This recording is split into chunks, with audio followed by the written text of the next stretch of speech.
con trao đấy chạy con mũi chạy đượcครับchạy hộp chạy xe bán chạy sấy chạy cái nào là trộn kia mà lấy cả số khảo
cho thấy có cái không?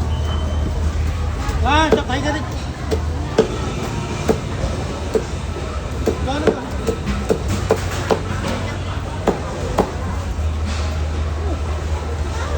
Học hém mà.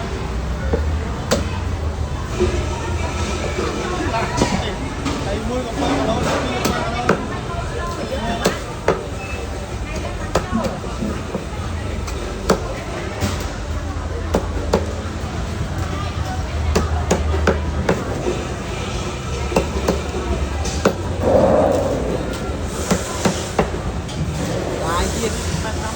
lại vô nhu men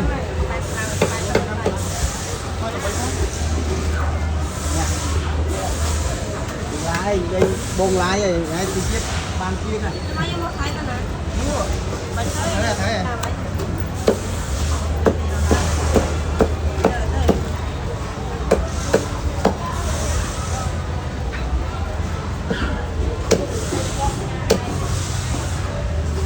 chết tự nhiên đi anh